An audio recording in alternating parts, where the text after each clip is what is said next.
Hi Peaches, it's Shaaba. Welcome back and thank you for clicking on another episode. It's Monday and you know what that means. It's time for us to go fishing for drama. If you're watching this on the day it comes out, it's also my birthday tomorrow. Yay! And if I may be cheeky and kindly request a little birthday gift, if you wouldn't mind checking to see if you are subbed on this channel, and if you're not, maybe consider pressing that little subscribe button. I would be so grateful. What a lovely gift. Most of the people who watch the 1-800-Drama series are not actually subscribed. It's totally fine if that's by choice, but if you'd like to, I would really appreciate that, as it really helps support us sustain this as a career or as an alternative gift, because I'm very cheeky, clearly. Some of you may know that I make music and I would so appreciate if you wouldn't mind checking out one of my songs and giving it a little stream. You can find my tracks on Spotify, Deezer, Apple Music, where all music lives. Just type in Shaaba. I've got a new song coming out on the 20th, so 4 days from now. It's called Staying Groovy. It's a lot about angst and the state of the world and how we need to give each other permission sometimes to stop doom scrolling. A wonderful birthday message. Without further ado, I think we should start the show. You're through to 1-800-Drama, the show where you share your biggest dilemmas and I help you navigate them. I'm Shaaba, and with your help, and sometimes mine, let's help people figure out if they are the drama, because sometimes you just need an outside perspective and we can all expand our own mindsets along the way. Are you ready to dive deep into the a-holes? Let's go. Alright, am I the drama for giving my daughter $60 a week, but my son nothing? $60 a week sounds like a lot of money. I'm assuming this is some kind of like, what's the word? Not curfew. What do you give kids to like live off of, but not live off of because they live with you, but it's like fun money? Ah, what is that word? That's gonna annoy me so much. Let's read the post, hopefully it will come to me. Okay, OP says, I'm a 45-year-old woman and I have 2 kids, a 17-year-old girl and a 15-year-old boy. We moved earlier this year to be closer to my parents as my parents' health is declining. Sorry to hear that, my love. My daughter was excited about the move, but my son has struggled to adjust. Understandable. 15-year-old as well. I mean, to be fair, 17-year-old being excited also seems to go against the cliche, right? You know, when you see in those movies, the opening scene as the families move, normally it's because the dad's starting a new job and the mum's like, this will be good for us. And they turn to look in the back seat and there's the moody teenagers like staring out the window with their headphones on, listening to Ouija. I hope he continues. Due to the move, my job shifted to hybrid and I needed a work from home setup. Okay, my bedroom is too small and the only options were the lounge or one of the kids' rooms during school hours. I proposed this to them. My son flat out refused and said, in bunnies, no way in hell, but my daughter offered her room and half joked about charging me rent for the space.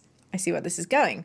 I thought it was fair, said OP, as I get a $20 per day work from home allowance. Is that bizarre? Does anyone else experience this? I've never heard of this happening before. There are two types of people in the world. The amount of times I quote Britney on this is quite unreal. But seriously, some people love working from home. Some people absolutely detest the idea of working from home. And businesses are the same. Half of them love it. There's like so much fee saving to be had. You don't have to rent out an office space. You'll get to, I don't know, be cozy. You don't have a commute because commuting takes time. For a lot of people, commuting is a large inconvenient chunk of the day, but the other side is businesses are like, if you're working from home, you get complacent, you don't actually work, you just have something leaning on the key, so on Teams it looks like you're online, but really you're watching Netflix, which honestly I think is a really silly method to like approaching work, because the reality is if you have like KPIs or targets that you need to hit, you're gonna have reviews as to whether you're hitting them or not. And working from home generally, like if people opt to work from home if they want to,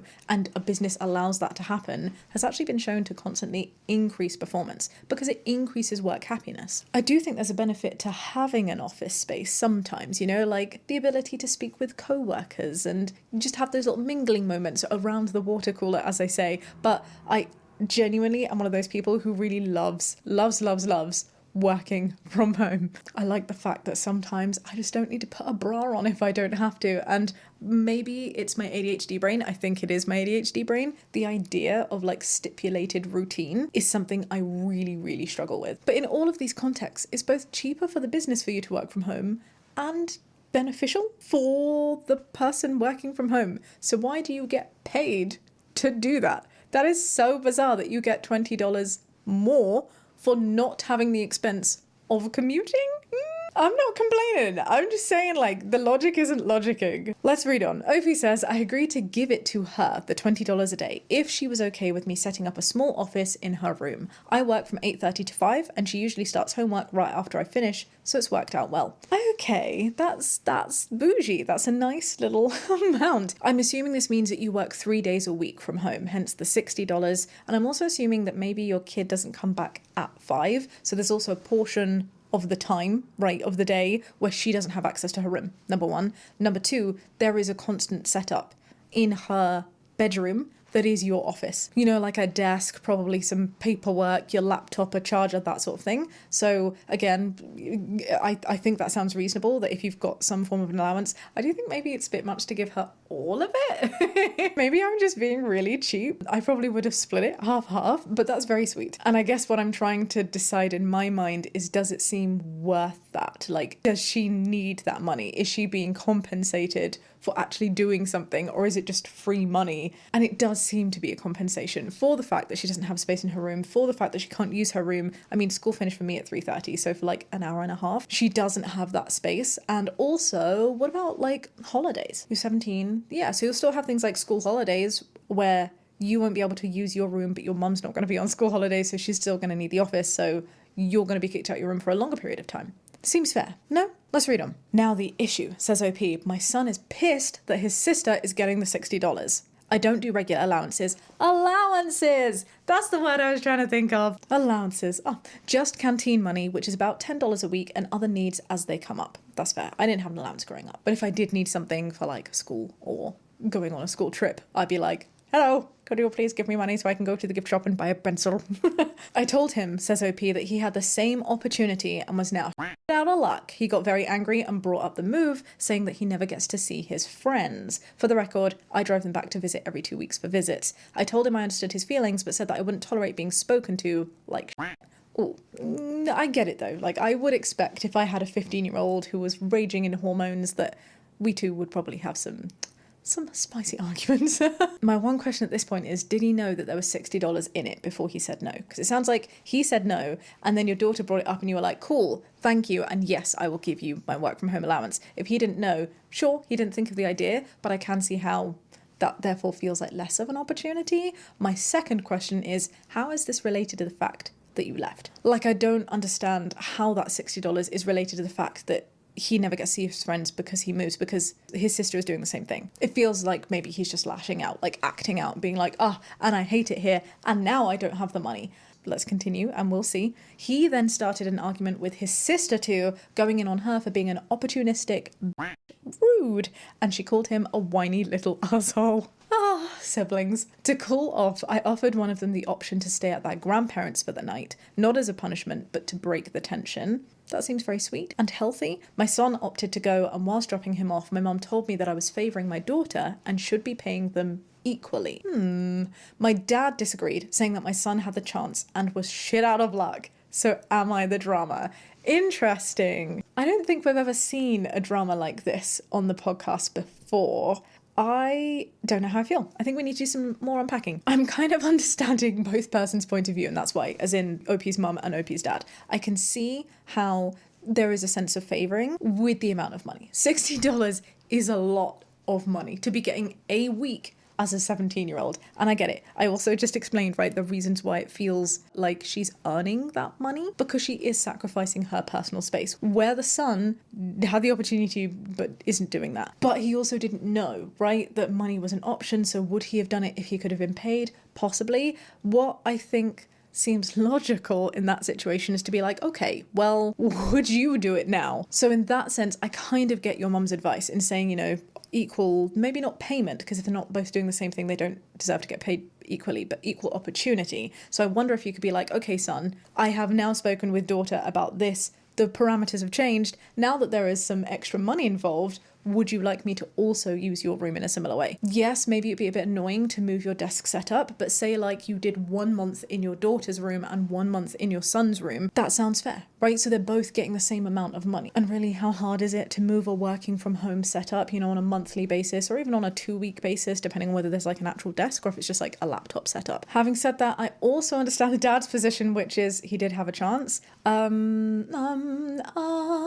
The other part of me is kind of thinking, well, if you don't give them allowances and they've moved and your son is unhappy about the move, maybe that money could be utilised in a separate way. You say you don't give allowances, could you take that $60 and say, okay, daughter, your rent's going to be $30 because I'm using your room, assuming son doesn't want to be part of that at all. And then with the other $30, I'm going to give you each $15 a week as an ongoing, continuous allowance. Because, okay, maybe they didn't used to have allowances, but now your son's saying he never gets to see his friends, so perhaps he could have an opportunity to make new friends or save up to individually away from the 2-week trips that you do, also go and see his friends more, and therefore giving him some of that money would enable him to kind of be more independent, which as a 15-year-old, you know, kind of makes sense. I kind of assume that when I'm a parent, I would be offering allowances to a teenager. I guess all this waffle is me trying to say that there is a world in which some compromise can be given, and also I'm justifying and not holding it against the son, the fact that he's using language that's quite heated because he's tense. I get it. He's just been uprooted, and it can't be easy for you, mum. You know, you're having to do this work from home setup. You've also had to move and your feelings are not being like complained about in the same way your kids are. And you're also stressed because you're now looking after your parents too. Where's your allowance? I feel you. I don't think you are the drama. Boop, that's my badge. However, I do see worlds in which you could maybe be placating there you go, placating the son in light of the hardship that he's currently going through. Do you have to? No. Would it be a nice thing to do? Yes. That's my viewpoint. There is an edit. OP adds, the conversation took place over the course of the afternoon and I didn't immediately agree to deal with my daughter. I offered it to my son first, who reiterated hell no and get the out of my room. Oh, okay, that does change things a little bit. So you did offer this opportunity with the money to your son and he said no. Then you are definitely not the drama. This badge is with conviction, baby. But again, I'm not gonna hold the get the F out of my room personally if I were you as mum, because he's annoyed. He's grumpy, he's a teenager. What do you say? OP adds, I also should mention the reason that I have the smallest room is due to the lack of insulation in the ceilings and flooring making it damp. And as we're heading into winter, I wasn't sending either kid in there. Look at the sacrifices that you're making as a mama. The room also fits a single bed and a set of drawers with essentially no other space. We own the house in Auckland, New Zealand, and I don't have the spare cash to get it insulated at the moment or even fit any of my equipment to work from home in there. Yeah, not the drama, babe. Not the drama. Should we see what other people have to say? Whoop. Obviously, I'm not sure where everyone's from or what the standard is, but 16 New Zealand dollars is only 35 US dollars. I didn't even consider that. But of course, there's a thing called exchange rates. That's roughly enough to go out once a week with friends. Whilst I consider that a fairly high allowance, I wouldn't consider it outrageous. Yes, okay, that does definitely repackage the $60 because I was like, $60 is a lot. $35, it still feels high. It's obviously not $60 high. I'm trying to think if I'm like being cheeky. I kind of feel like as a mum in this situation though, I really would be like, okay, you get half of it. Because at the end of the day, you're still working from home. I just want to know what the business's logic is in giving you an allowance for working from home. Maybe there are like perks in the office. Maybe when you go in, you get lunch in like a canteen and they're like, okay, well, we're not feeding you, so here's some money so you can buy your food. But I guess I'm considering it cost savings specifically because I'm thinking of the commute. No, that doesn't make sense though. Hey, okay, I'm just saying this is a nice business. The more I think about it though, the more I can see that there are extra costs. You're at home more, which means your heating bills would increase, I'm assuming, or like air conditioning, which is a thing not in the UK. Your water bills will probably go up because instead of using the toilet or, you know, the water cooler at work, you're now doing this at home. You're also probably needing to buy like extra furniture. You wouldn't typically need a desk at home if you weren't working from home. Now you are. Maybe you need higher speed internet. So this is like an allowance to be like, here's the money to equip your home better. Yeah, my point is I still think $60 is too high. And I would probably, personally, just being honest, keep some of that aside. This commenter continues to say, it's also not just the 1.5 hours a day that she's displaced. It's having all of OP's work equipment in there outside of that and knowing that you'll never have true privacy with your mum having access to your room like that, which I'm sure is one of the reasons the son told her to F off, even when offered compensation. I didn't even think of that. But yeah, of course, like that privacy element is important. And someone else added, yeah, don't forget the school holidays. For weeks at a time whilst home, the daughter still won't be able to use her room all day, which will probably be rough. And someone else has added, and having to keep her room neat and tidy constantly for her mum to be able to work and possibly do things like Zoom calls. That is true. This is true. She has to be up and out of her room by 8:30 on work days, including school holidays. The more people are talking about this, the more I see, yes, that some form of payment should be very welcome. School will probably finish 2:30, 3:30, so she doesn't have access straight away. It's fair compensation. Oh, diddums. Maybe next time he'll think twice about being so rude to his mother. Not the drama. I'm with your dad. Your daughter took the opportunity to co-share and came up with a win-win. If your son had been less angry with you over the move, he might have come up with a similar solution. Even away from this though, what makes you definitely not the drama is you then offered that solution to your son and he chose not to take it. So why is he being upset? He's just being a bit brat. That's fine. Hopefully he'll come to his senses, but I really don't think you're the drama. Hopefully things will calm down eventually and your son will start making new friends. And someone definitely clarified, did your son know about the rent thing? And OP said, I did put the offer out there for the pair of them. He still didn't want a bar of it and shut himself in his room. Well, there you go. There you go. Oh, you are the drama. Take everything that you've said out of the equation, put that to one side for now, and just focus on this next part. Look at the power dynamic that you've instilled between your daughter and your son. What negatives could possibly result from this? Tons. Jealousy, resentment, maybe even violence. What positives can come from this? I'm genuinely asking because I don't know. I mean, I feel like there is a really glaring big positive, which is that both of them have had the autonomy to answer whether they want it to be used or not. And at the end of the day, you need a space. One of them has been willing to give it to you and they're being fairly compensated for that. That feels like the positive. The other positive is the equal opportunity, but they both had it. And in terms of the negatives, like, I don't know, in terms of jealousy and resentment, they both had the same opportunity. I don't think that's your fault. I don't see how this is a power dynamic difference because one of them was not given more than the other. I do understand to an extent though. Like, I think that's what I was saying beforehand. Why, if your son is just feeling sad and grumpy away from this opportunity that he's been quite rude to you for, by the way, I can see how maybe giving some form of allowance is a little compromise to be like, hey, I get it. This move is tough for you too. Let's take this pot of money. Let's put it in half. Half will be used for this and therefore go to your sister because she's wanting to do it and you do not. And the other half I will split as allowance. That feels like a little bit of give and take, you know? Hopefully he would be happier with that. That would be my plan anyway, if I was in that situation. But I definitely don't think you're the drama. I do disagree with this comment. Not the drama. There's a real cost to your daughter sharing her room. And someone else said agreed. There's a lot of people here saying that you are the drama and they are insanely spoiled. What do you think, Peaches? It seems to be a bit divisive. I didn't think it would be a divisive one. Struggling to see in any way how OP is the drama. Would love to know your thoughts. Pop your little fuzzy butts downstairs. Let's have a chat. Drama. Okay, am I the drama for breastfeeding my niece? Let's read. I'm a 28-year-old woman, says OP. My sister, a 25-year-old woman, has a 4-month-old, and I have a 6-month-old.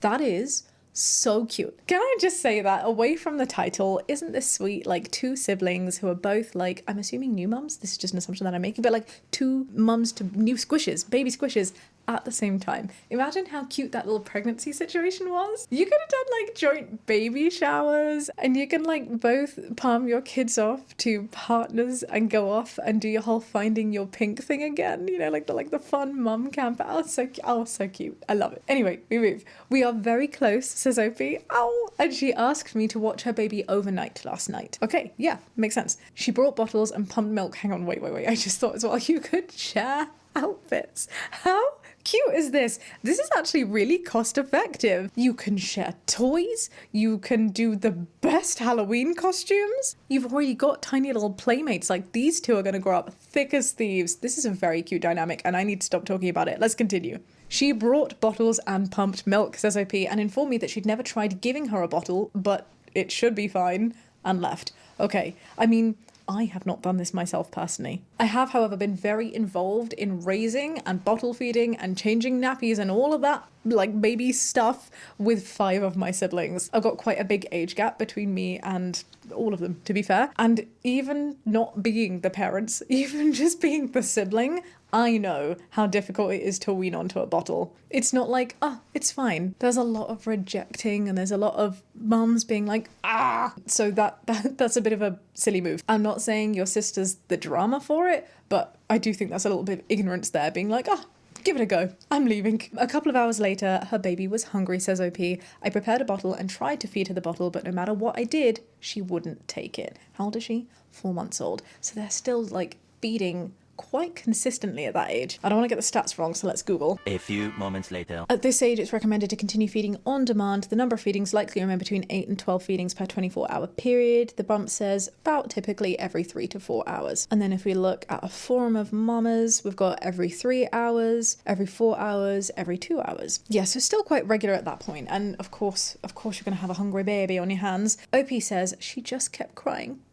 After 2 hours of trying to feed her a bottle and then trying to spoon feed her and her screaming and me being unable to reach my sister, I informed my sister of what I would be doing and I breastfed her baby. Okay, this does not sound as odd or as sort of like alienating as the title suggested. And maybe this is like a me thing that I need to check myself on, but just the idea of breastfeeding a niece is a little bit odd. It also suggests that maybe it was non-consensual, like you didn't ask your sister's permission, but it sounds like you've spoken to her, so not odd. And yeah, I'm trying to work out the timing. So baby came to your place a couple of hours after she started getting hungry, and after 2 hours of trying to feed, she's screaming, which makes sense because even if her sister had fed her literally just before leaving, that is that 4 hour period. Of course that little squish is going to be so hungry. Opie says, I ended up feeding her baby twice before my sister responded, and she was furious. She said that I had no right to do that and I should have figured something else out. So I'm wondering, am I the drama? She hasn't spoken to me since picking my niece up.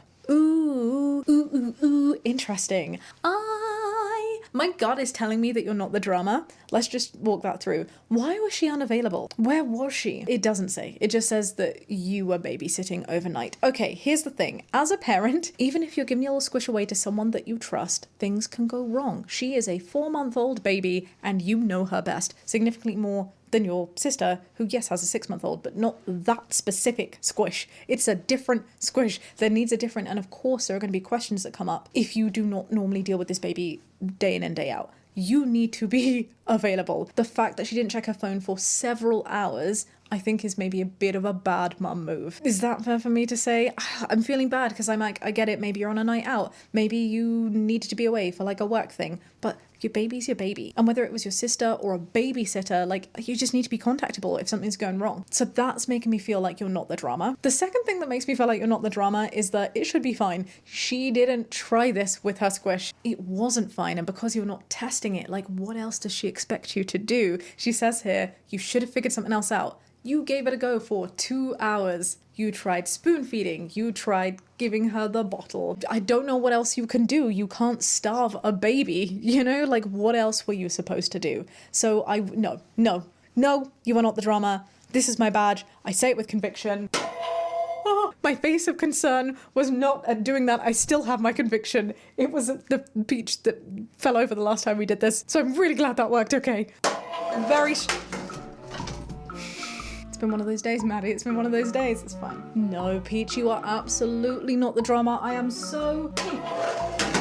I'm gonna take a moment. It's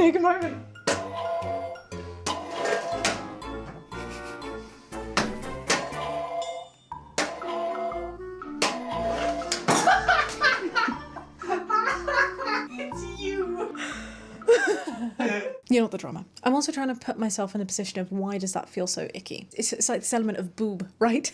It feels odd because it's boob. This is the social stigma problem. And whilst I do hear that, I'm trying to check myself because at the end of the day, a boob is just food. In this situation, boob equals food. And it's not weird. It's not that weird. It's not like your baby gets superhuman powers from only having your milk.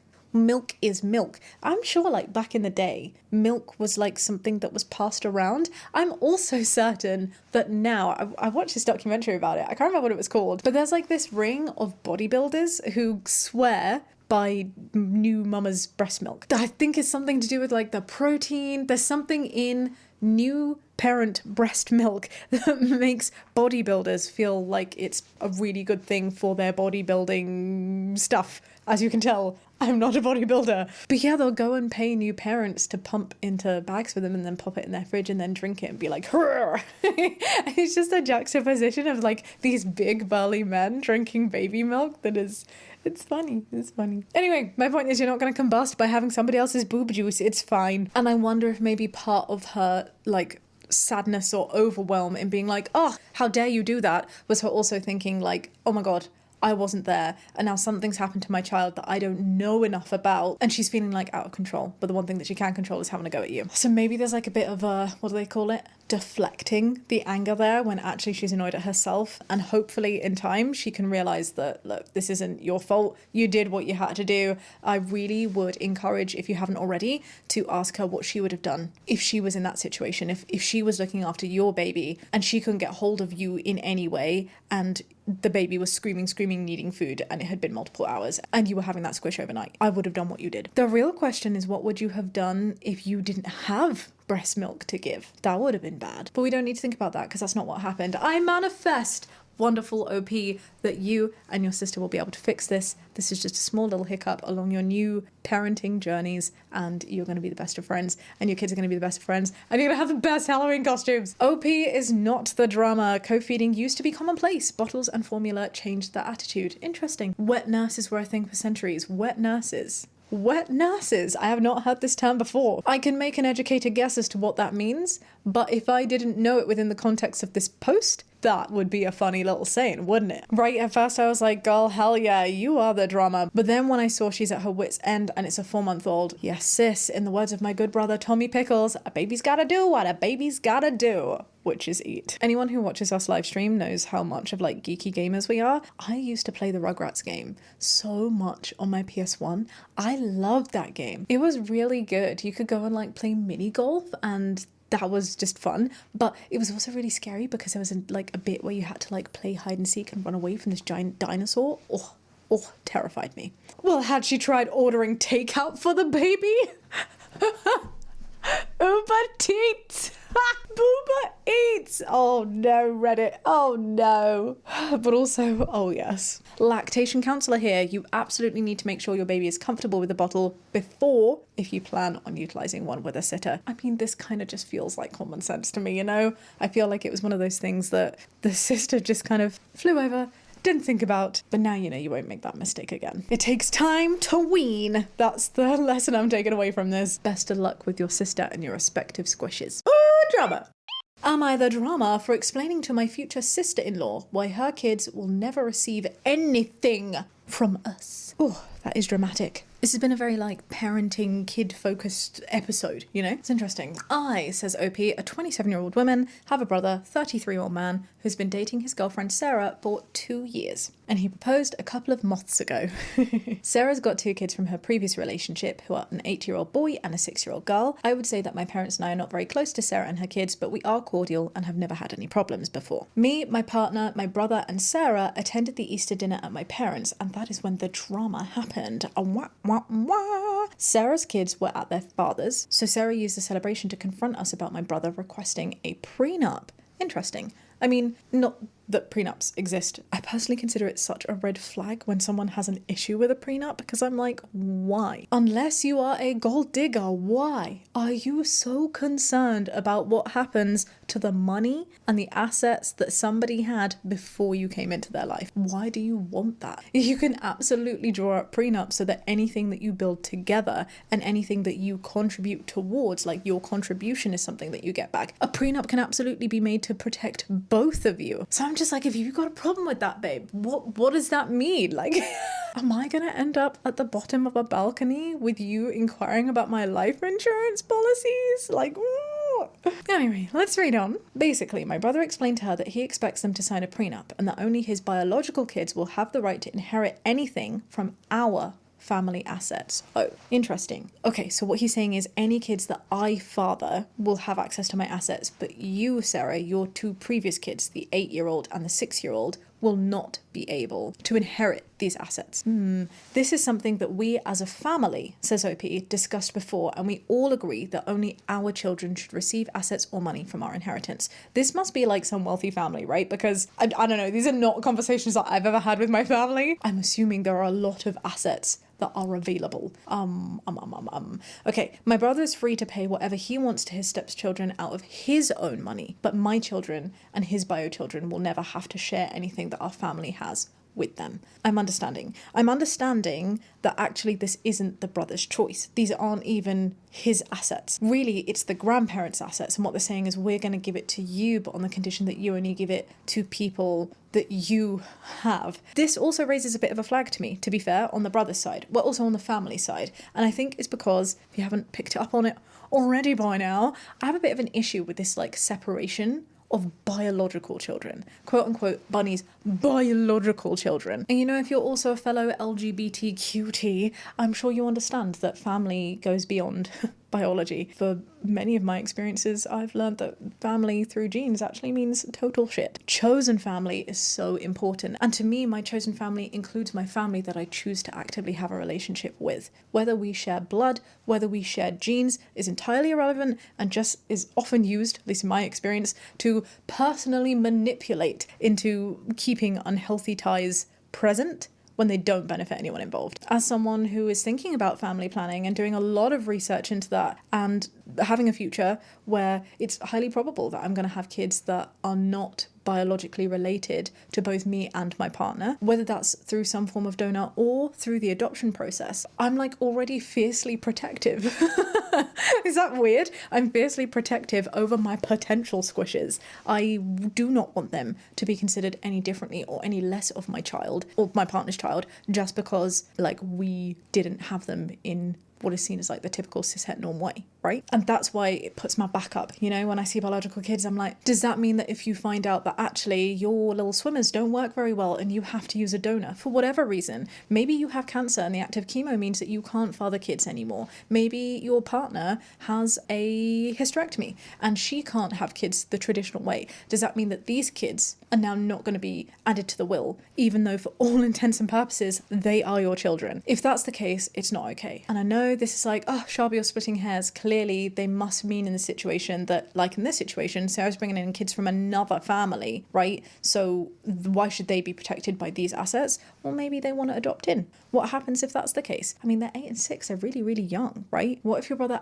absolutely loves them to bits and for all intents and purposes also sees them as his kids? If he wants to then leave inheritance, surely that should be up to him. So in many ways, this biological line is just ridiculously too black and white. And it does matter when you're talking about legalities because we need to consider those grey areas. That's what this whole friggin' podcast is about. The grey areas, I mean, not legal stuff. Ugh. OP continues and says that Sarah claims that we're being unfair and that we're treating her and her kids like some strangers instead of embracing them like family. Honestly, I do kind of understand where this is coming from. She said that the normal and decent thing to do was for us to see her kids like my brother's kids who should have equal rights to any children that they may have together.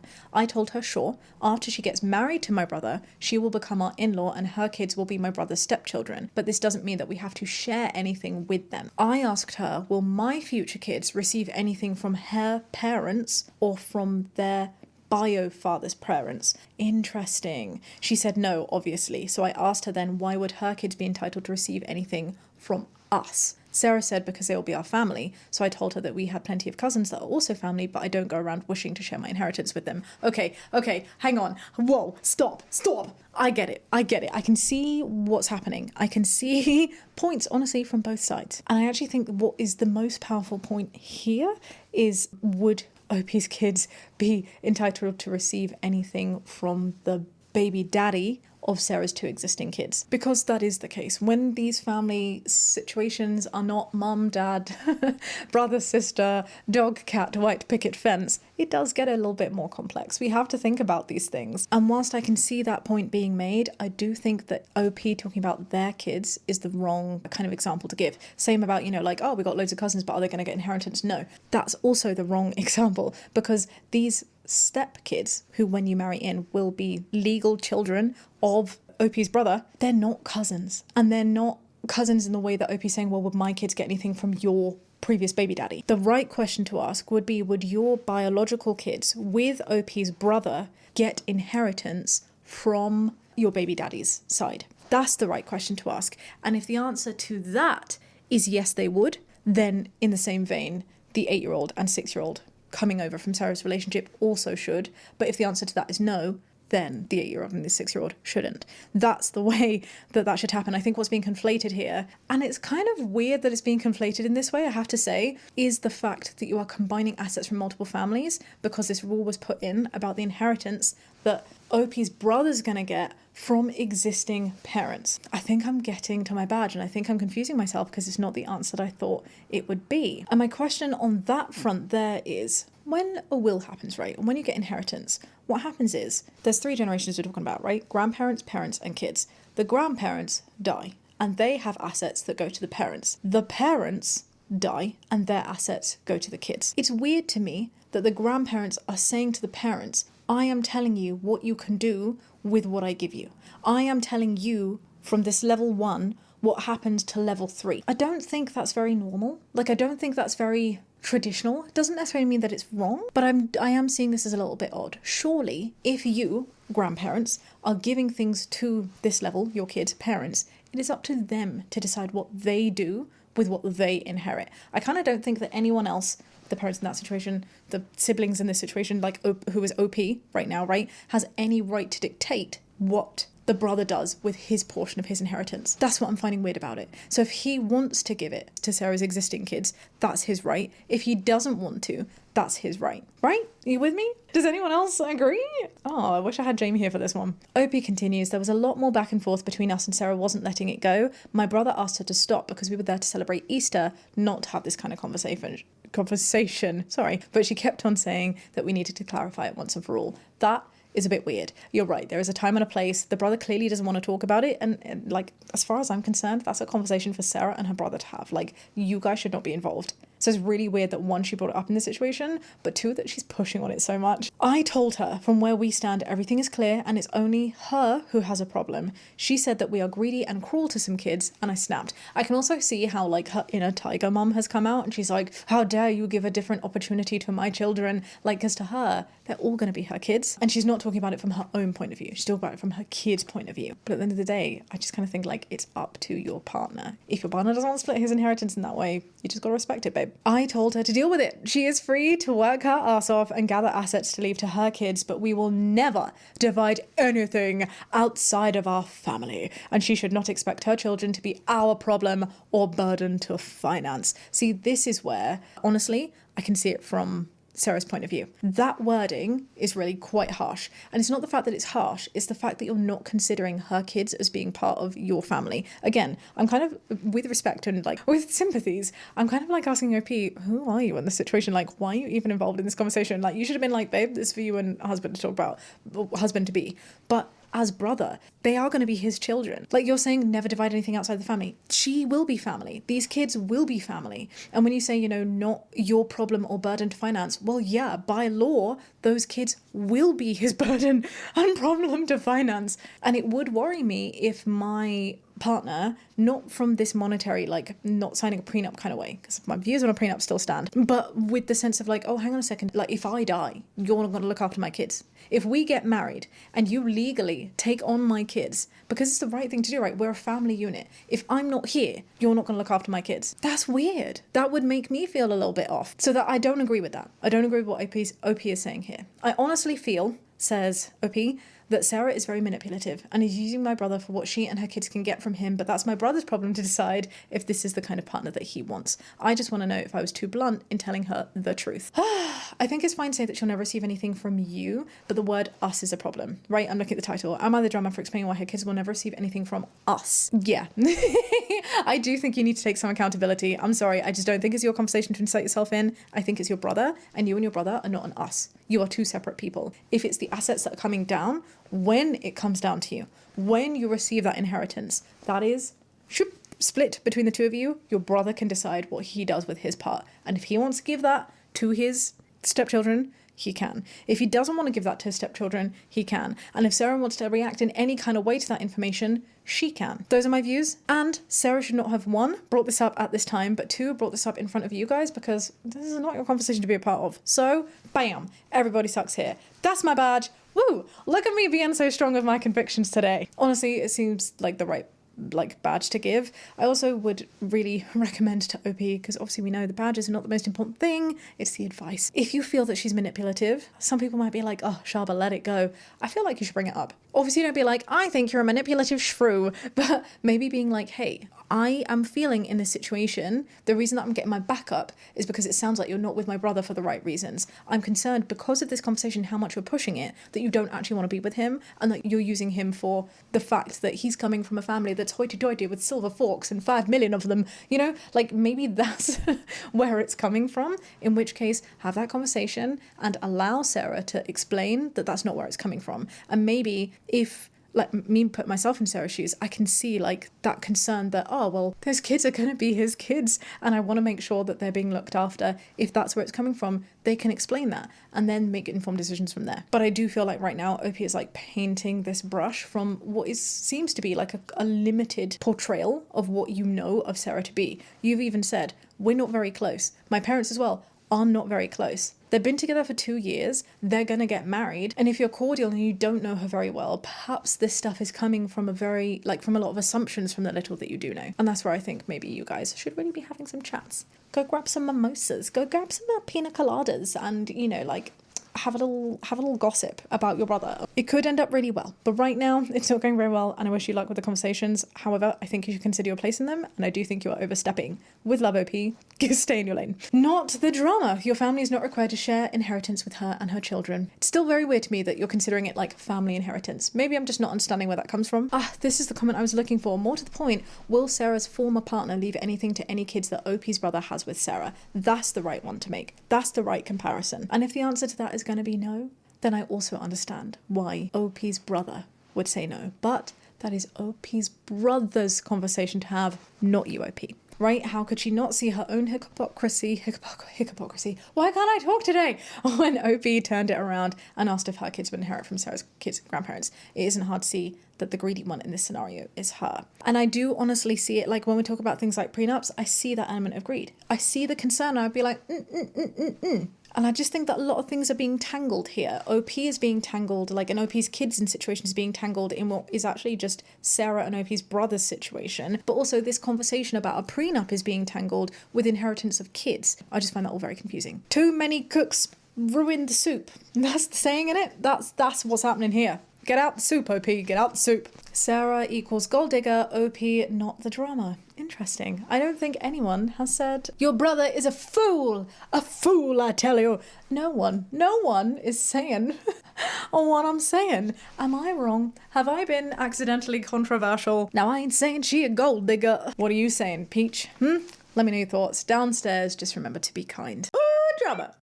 Our final submission today is from a fellow Peach. If you would like to submit your own drama, Peach, watching this podcast, you can head over to the 1-800-DRAMA subreddit where you can do just that. You can also help some other Peaches out with their own submissions too. We unfortunately cannot get through every single one on this podcast. And I have to say, I look through the subreddit quite a lot and it warms my heart to see how many Peaches like offer advice and just find this space to be a lot nicer than some of the other AITA forums out there. So just let you know, it's there for you.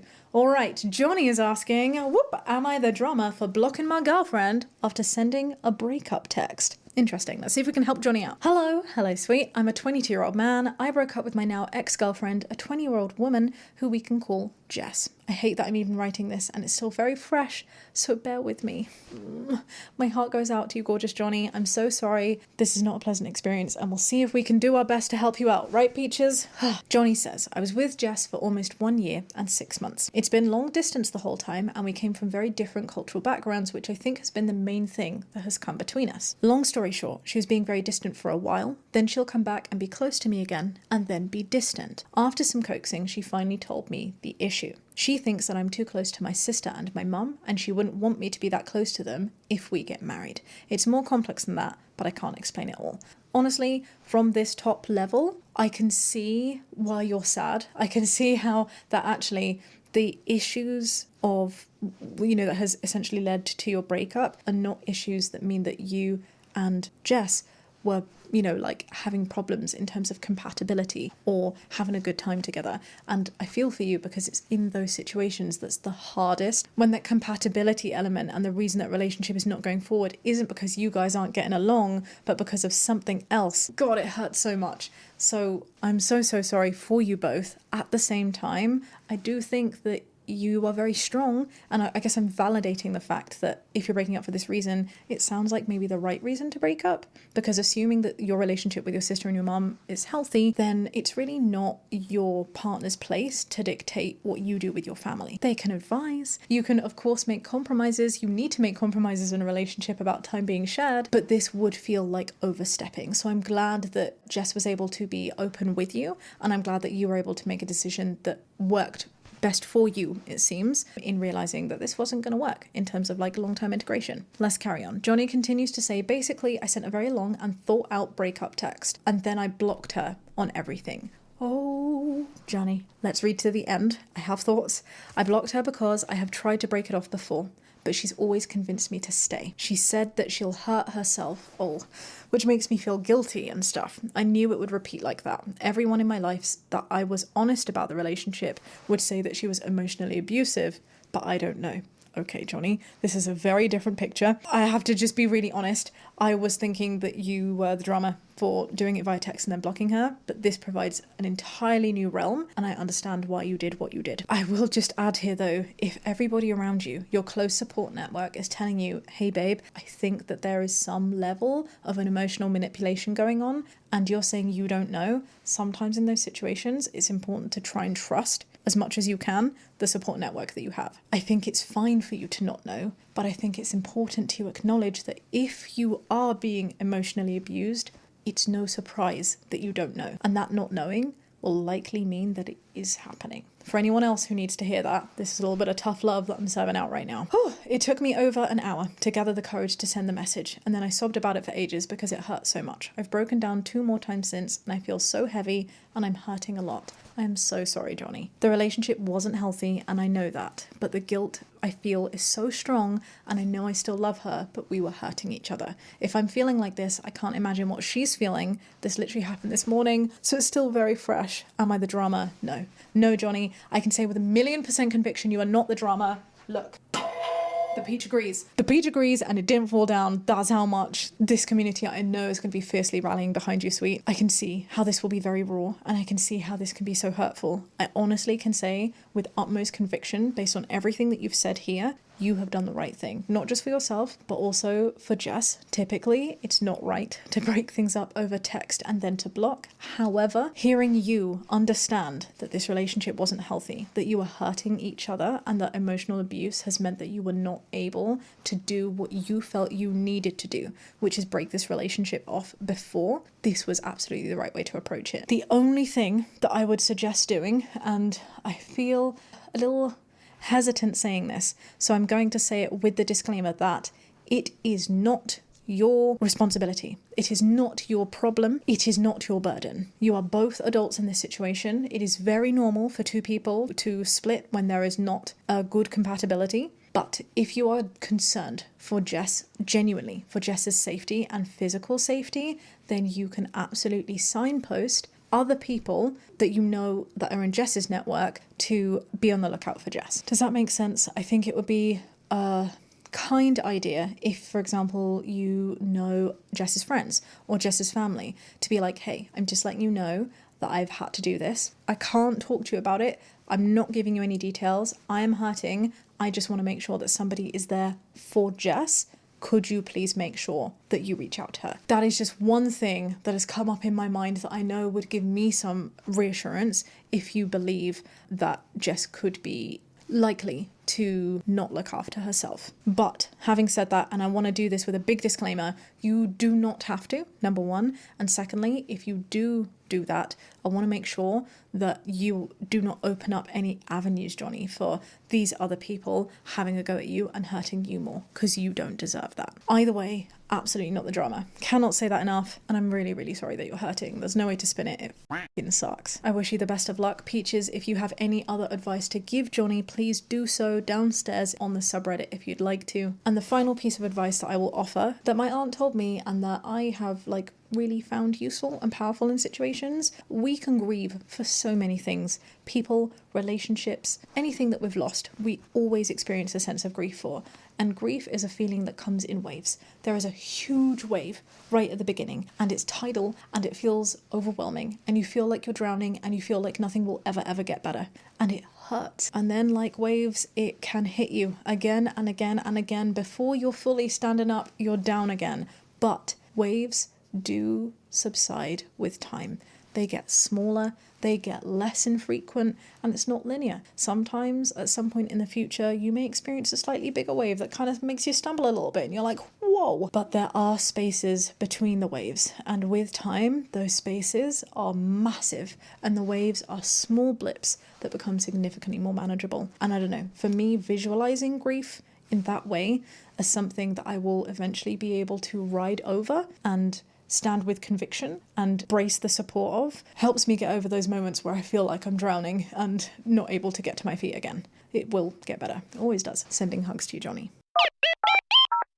And thank you, all peaches listening to this episode. If you enjoyed it, do give it a thumbs up, subscribe if you would like to see more. If you're listening to this over on a podcast platform, please be sure to rate the episode. You can also rate the podcast overall, as well as each episode every week. And those ratings really help us get seen more. So always very grateful if you're able to do that. And if you haven't already and would like to, feel free to check out my music over on all the platforms that music lives. I'll love you and leave you for now, and I'll catch you on the next episode. Meanwhile, be kind and have a great day. Bye.